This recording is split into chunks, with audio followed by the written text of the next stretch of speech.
would mean earnings for Russia. And Russia would be in control of some of the most strategic routes in the world. So for us, this is a sort of a good thing, because the Russian uses the present definition of UNCLOS more or less to defend their position, while the Chinese will have to change something. So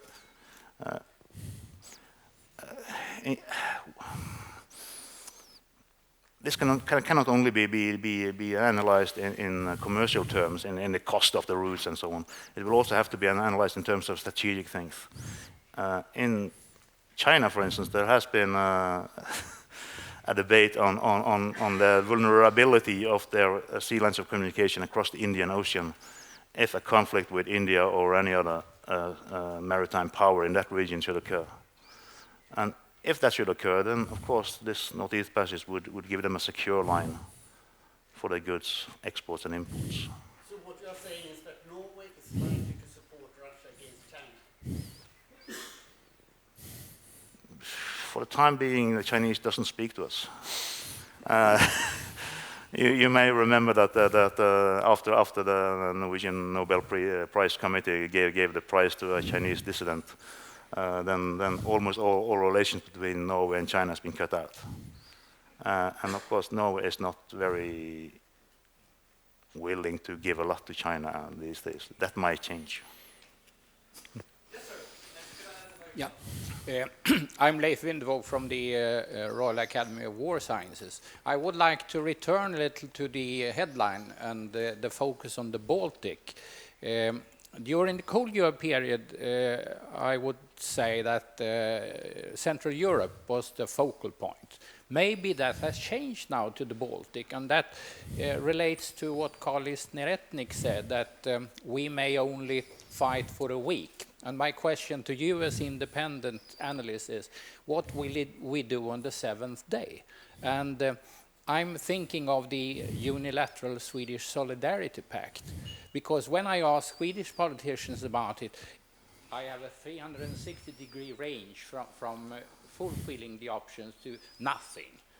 In my world, finance, a bank could never issue a guarantee without being able to stand up for it.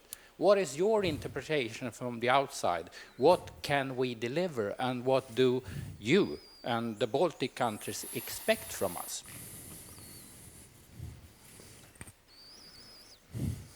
That was directed primarily to...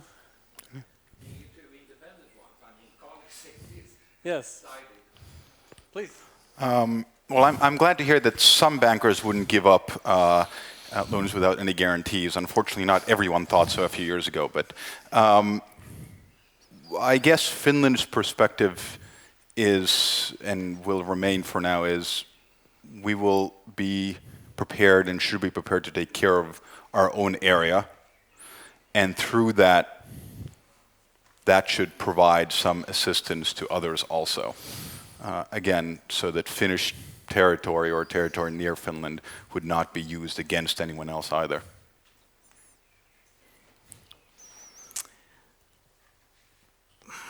Worst case scenario, if the Baltic states are attacked, then NATO will have to react if it's going to survive.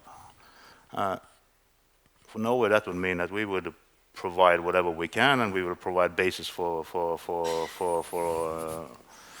the allies. But of course, those bases would be worth a little if Swedish air territory was closed. The question then is, if Sweden is weakening its defenses to the extent that you actually plan, then you will not be able to close it for us either.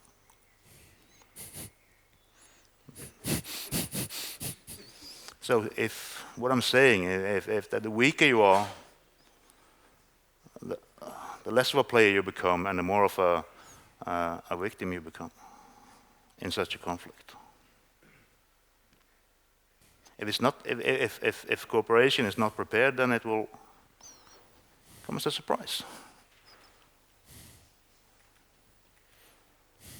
If you cannot protect your own airspace, then everyone will use it, of course.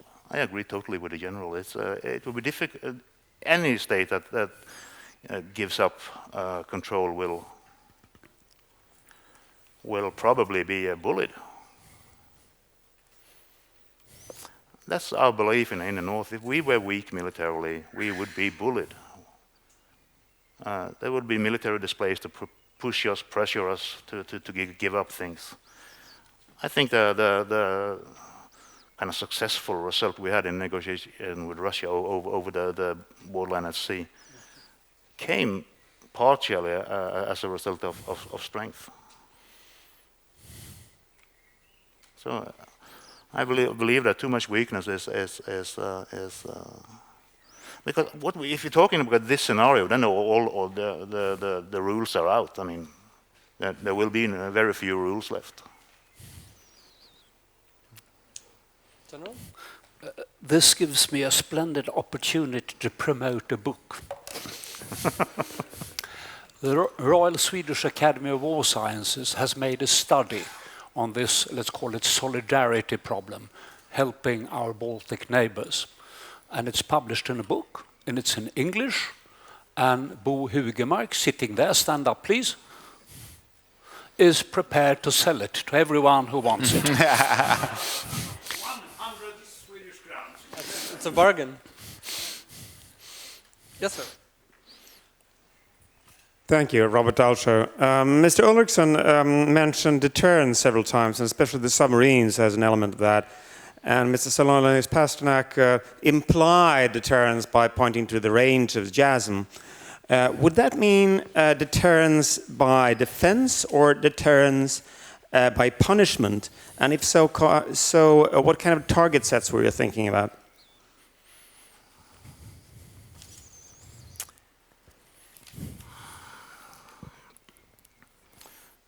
The point is that you upper the ante, so to speak. You create uncertainty. If someone is trying to bully you with gunboat diplomacy and use their only aircraft carrier to do it, and we have the capability to destroy that aircraft carrier, that probably means that it's better to negotiate with us than to try to fight us. And that is the basis of that kind of deterrence. It's to increase the height of the threshold for the use of military power simply by increasing the cost of it. In Finnish, the word is actually a threshold-raising weapon as opposed to deterrence. Yeah. But one of the things that I've argued to the people that decide these things in Finland is they need to now think about what the situation could be where they could use these weapons offensively, and what the if you believe in a whole societal security perspective, striking anti-aircraft installations, no big deal. At what point are you willing to even suggest that if you continue down this path, we will completely neutralize Russia's most important oil terminal outside of St. Petersburg? Finland has never had to even think about this, but now we actually could have the capability to do that. Russian planners certainly know that. The question is whether or not Finnish politicians will spend time thinking about whether or not to use this or box it out somehow. Mikael Holmström, Svenska Dagbladet. I just want to disturb this discussion a little, because the conventional knowledge in Sweden and the view so far by the Swedish government has been that Russia is no problem. Russia is rearming from such a low level that it doesn't really, well, we don't need to care so very much about it. That's the official line so far. And I would like Karlis to comment on that. And to our Finnish and Norwegian friends, I've been talking here about deterrence. Another question to Karlis: can Sweden deter someone, and with what?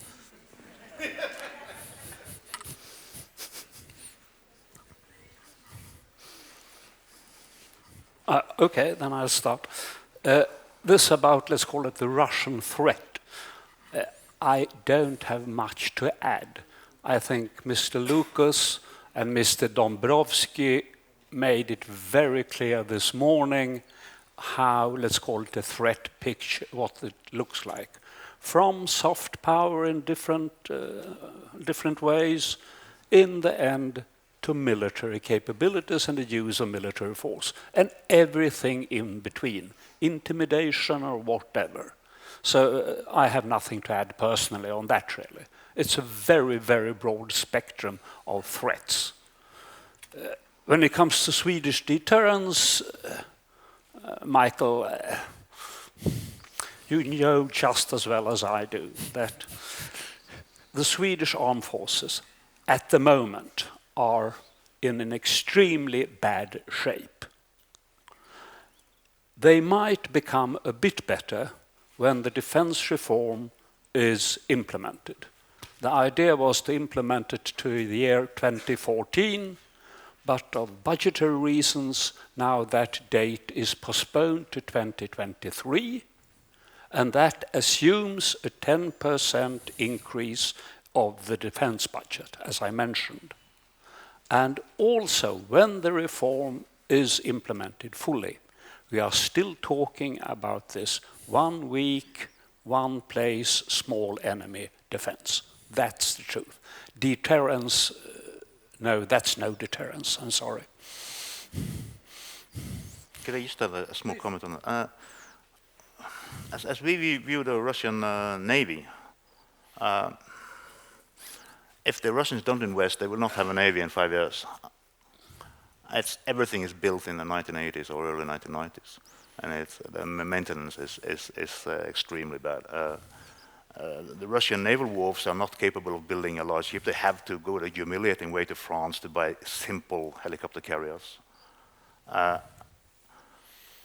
don't think Russia will be able to build a navy that looks anything like the Soviet Navy did in a very long time.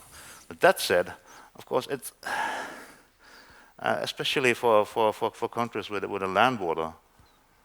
It's true that the modernization of the Russian army, its mobility, will give them the capability to do a lot of things. And if there's no defense on the other side, then there's no defense on the other side.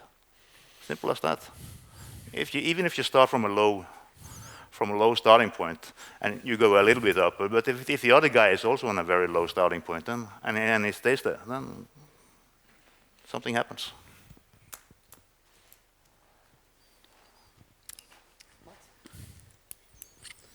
Thanks. We end this day with an all-American panel, which they have to answer the question about the consequences of sequestration.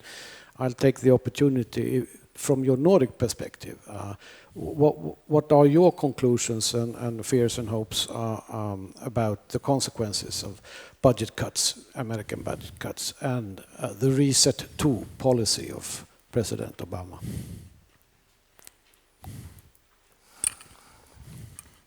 Anybody? Karlis? I can start. It's not just a question of budget cuts, it's also a question of this American rebalancing towards Asia. You can always count ships, people, whatever. That's only part of the problem.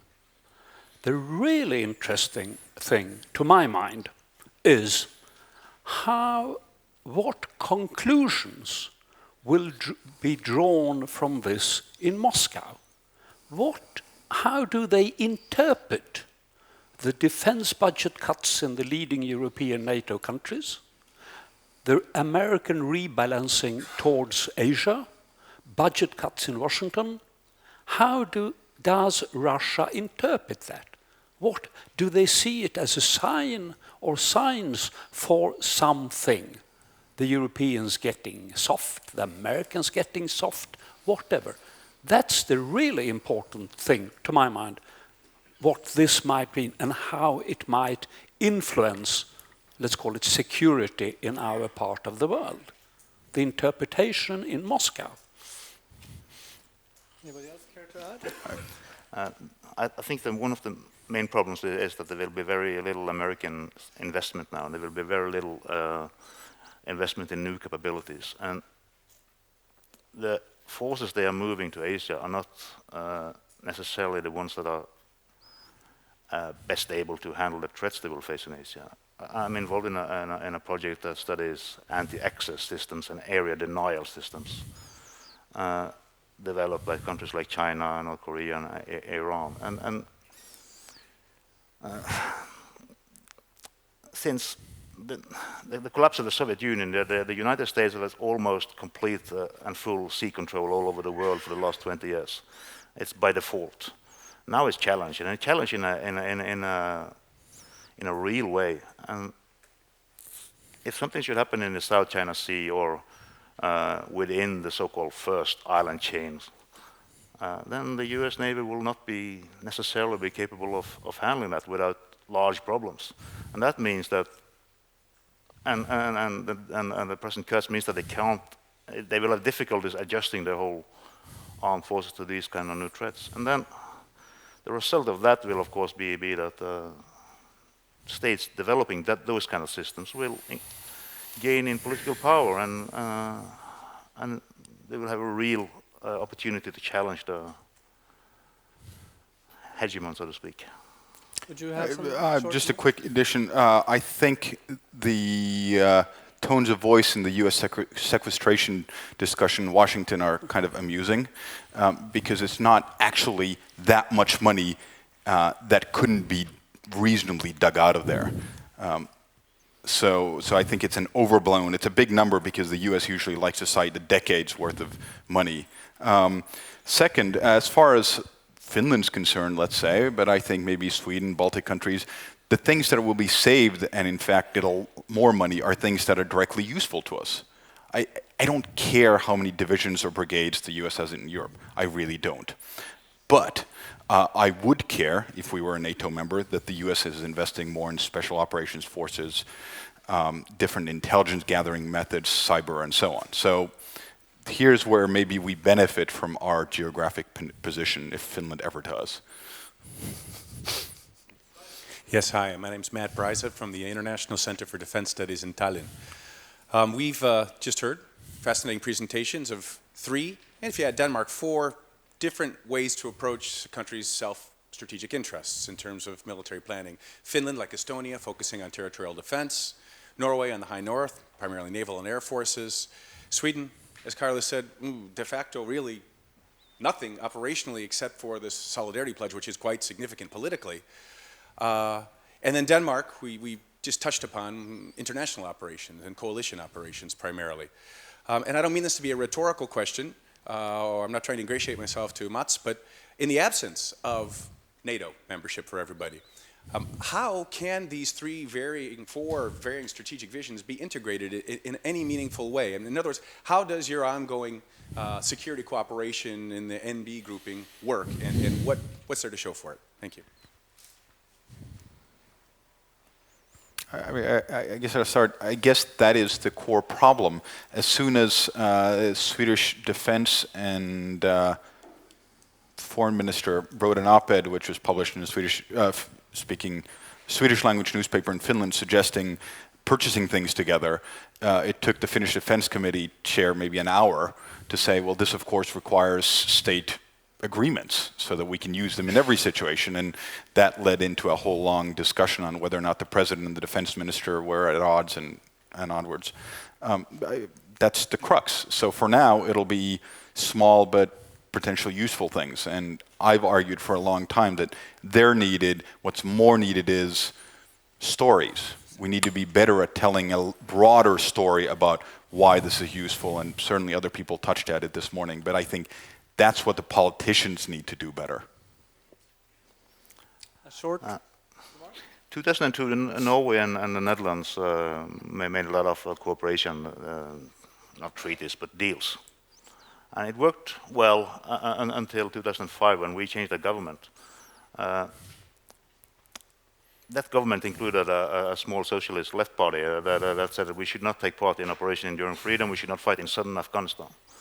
In 2006, the Dutch ran into a lot of troubles in Urd-Guzan, one of the provinces in southern Afghanistan.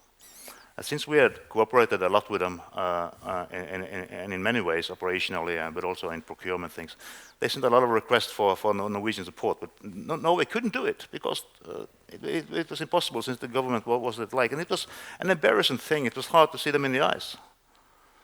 And then again, 2011, Libya. When we have deployed our aircraft the last couple of years, last decade, we have deployed them together with the Dutch. But in that operations, we wanted to contribute, but the Dutch did not. So again, it came to nothing. So these are very, very tricky things to depend on. I think the best solution would be to have something like the NATO response force that you could rotate on, if that force could have been possibly used. Karlis? I think it has been very clearly stated this morning and by Ståle now that there is a limit how much cooperation is possible between Sweden and Norway and Finland. And it's, I would say it's quite obvious, or should be obvious to everyone. It doesn't seem to be that, but it should be. The backbone or the foundation for a Norwegian defense and security policy is NATO. And whatever we do here in Sweden, it can never replace NATO in the Norwegian security concept. It's impossible. And that gives an automatic limit. Of course it does. When it comes to Finland, it's not that obvious, but let's put it this way. Having been to Finland often and being quite engaged in Finnish questions, Finland will not give up its, let's call it, operational freedom when it comes to conducting military operations to get some kind of cooperation with Sweden. Finland has quite nasty experiences of trusting neighbors or others. And I think the Finns still remember how dangerous it is to become too dependent on others. I'll have to go move on. Mr. Luke? Yes, Edward Lucas again. 2 points. One on the Russian Navy. I think it's very easy for people to tell jokes about the things in the Russian armed forces that don't work, and it's quite amusing to see the Admiral Kuznetsov doing it, showing the flag in the Mediterranean, accompanied by it used to be one tugboat. I think they now have 2 tugboats whenever they send a naval flotilla abroad, and you can have there's all sorts of stories of this kind about the degradation of their. All the big stuff was built in the 80s. They haven't been able to build any big stuff since, but it's not really the point. What that shows is that they don't have a blue water navy that can project naval power on the other side of the world the way the Soviet Union possibly could, but actually probably couldn't. But so what? They, as you said, there's countries they can drive to, they can attack. Perhaps more importantly, they can project power beyond their borders by cyber means, as they've shown. And if part of the game is diplomatic bluff, if they are using their naval forces as tripwire, say they were trying to, they didn't do it this time, but say they tried to supply arms to Syria, and they said, you want to sink our ships? So I think you've got to think of it from their point of view, rather than just telling the sort of conventional thing of looking how rusty everything is. And the other thing I just wanted to ask is on the question of, this is really a question to Norway. Is there any point in having a belt and braces? You have a belt called NATO. It holds your trousers up. It does pretty well. The Swedes and the Finns come along and say, wouldn't you like some nice Swedish and Finnish braces too? Would you rather say you should have belts as well? Or do we, braces, I mean suspenders, like the American holding trousers up. But is it your feeling that anything that isn't NATO implies a weakness in NATO and therefore is better not discussed? Or if, for example, you had air policing in Iceland with a stronger Swedish and Finnish component, would that be good for the credibility of the mission or not? You could hold your thought. I'll have the last question from the gentleman here, and you could collect all your answers together. Yeah, thank you. Anders Garve, I'm a defense attaché at the Finnish embassy, and actually only 2 short comments, but just I fully concur with what you're saying, especially also about the JASM, but also the official Finnish version of it might be good also to have it to balance it. We are downsizing the wartime forces from 360,000 to 230,000. One discussion in Finland is, are we after that also do we have the possibility to defend the whole country? The JASM gives the possibility to change focus from the south to the north. So perhaps also this trajectory should be done not only in eastwards or westward, but only north-southwards. And then the other thing, I'm sorry to make you disappointed, but if I'm rightly corrected, Finland does not support Norway on Svalbard. Bad news. If you would like to answer and have any last comments before we close the panel, please go ahead.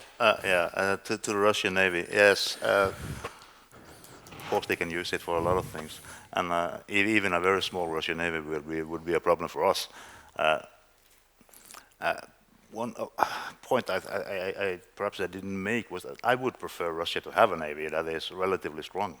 I would prefer them to be able to stand up for themselves if they are challenged at home. And I would prefer them to have a navy that could protect their secondary strike capabilities and all that kind of thing, so that they don't feel insecure. And I would prefer a Russian navy that could also contribute to the regulating of the seas and all those kind of things, obviously. I think NATO, NATO, what is left of NATO is 6,000 men in a few headquarters, a handful of headquarters. All the forces on a very much higher level now than they used to be are national. If they're in the European Union or NATO, it doesn't really matter what you brand the operation. It's the cooperation between national forces that is important. And of course, cooperation with Sweden and Finland is wonderful for us. There is an increased cooperation in the air up north. We also had a very good cooperation with Latvia in Afghanistan. We couldn't have run the PRT in Meymaneh without the Latvians. So we are doing all these things, but as a fundamental issue, NATO it would be important. But what it's really about is not NATO as such. It's about the relationship to the United States of America. Any last comments? I appreciate the official comment. I'm just wondering whether or not we're going to use a €1 million missile to strike one tank. But I wanted to have correction, or not correction, but addition to Finland's experiences, historic-wise. Actually, the one time we've been genuinely allied, and this goes against Finnish common wisdom history, Germany, World War II, we did get help. And without German help in the summer of '44, I probably would be speaking other languages also now. But this part of Finnish history has, for some rather understandable reasons, been whitewashed out of our history books quite cleverly. But so we do have one positive experience, though maybe the wrong people. Karlis, any last? You get the last word. Okay, I get lost, but I think I've made my point quite clear. So Sweden into NATO. Thank you. Okay, thank you very much. We're a few minutes over time, but there's a 15-minute break on the program that probably has been reduced to 12. Please join me in thanking the panel. Thank you.